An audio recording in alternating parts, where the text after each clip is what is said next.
Hello, beautiful souls. Thank you so much for dropping by this video.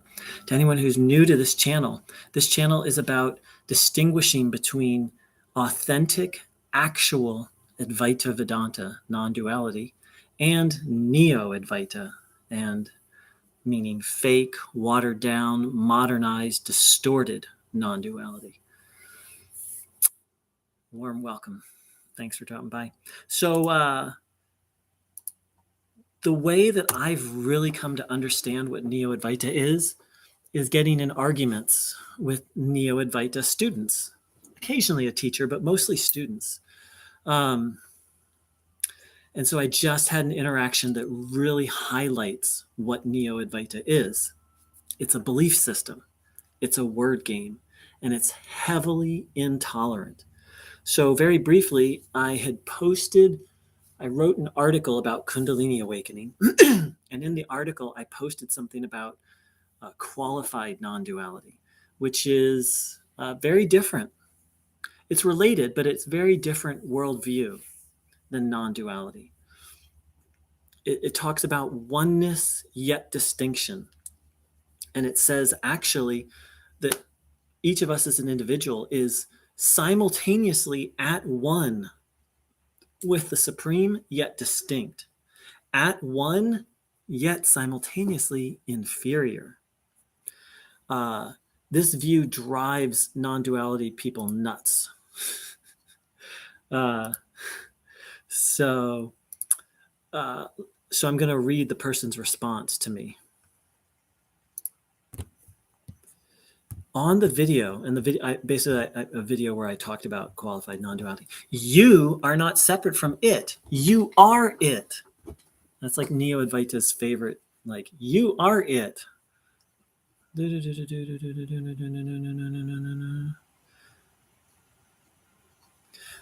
And we are the source. Once awakened, the separation or question thereof disappears. Anyway, I don't need to go into the thing is, what I realized once again is, see, it's like Neo-Advaita is like a stimulus response machine, right? Like if you say, oh, I believe, that I am both, I'm at one with the divine, yet I'm distinct. Then it's like the Neo-Advaita belief system is like analyzing, okay, response, you are not separate from it. You are it. It's like this, it's like a flow chart, like if the person says this, then say this. If the person says this, then say this. If the person says, oh, well, I love praying to God, then say, you are not separate from God. Like it's like a formula, right? And the whole goal of Neo-Advaita is to squeeze people into a formula, into a belief system. And any view that's contrary to that formula gets either attacked or redirected. It's just like a fundamentalist religion, right? So contrast this with Ramana Maharshi. Ramana would just meet people where they were. Some people he would just be silent. Some people he would talk about their business. Some people he would have deep philosophical conversations. Some people he'd say, you are that. Some people he would say, just inquire. Some people he would say, sometimes people would say, I am, I feel separate from God. Sometimes Ramana Maharshi would say, that separation is an illusion. 10 days later, someone comes by and says, I feel separate from God. And Ramana would say, well, just worship more. God is all around you. Sometimes people would say, 10 days later, someone says, I feel separate from God. Ramana would just sit in silence and radiate.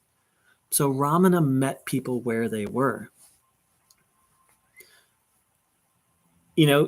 One beautiful response that Ramana gave to a similar question is, initially people, then pray to God, ask God for help.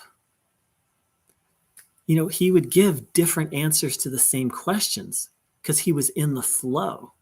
He was intuitive. Contrast this with Neo-Advaita, where it's like, oh, well, I feel separate from God. You are not separate. but I feel separate. That is an illusion. Well, it may be an illusion, but I still feel it. Just inquire.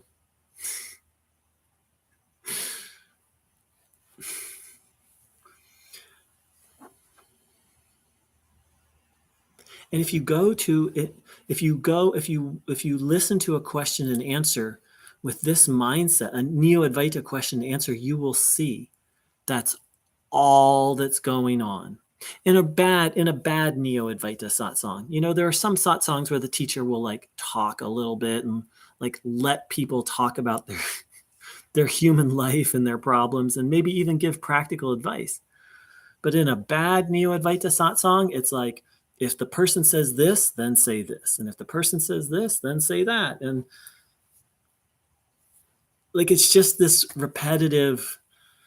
And I can't believe I fell for it. I sat and listened to that crap for like 15 years. It's like watching the same TV show over and over and over again. It's not even an interesting TV show, right? But we're Neo-Advaita will give you a taste of the truth. And so you get high off of it. You get blissed off. You get blissed out over it. So watch for the formula. And please do. I don't want to encourage anyone to go watch some Neo-Advaita videos or go to a Neo-Advaita satsang because it's tricky. It will rope you in. It's very seductive. But yeah. So thank you so much for dropping by. Hi to my live viewers, and beware the formula.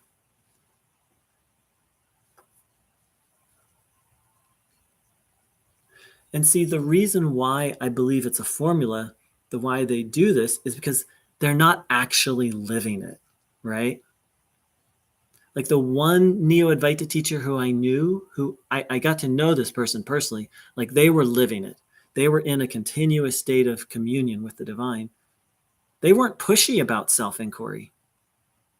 They didn't push it. They would suggest it. And if the person was like, no, then they would suggest other things. Very telling. Thanks, beautiful souls. Have an amazing day.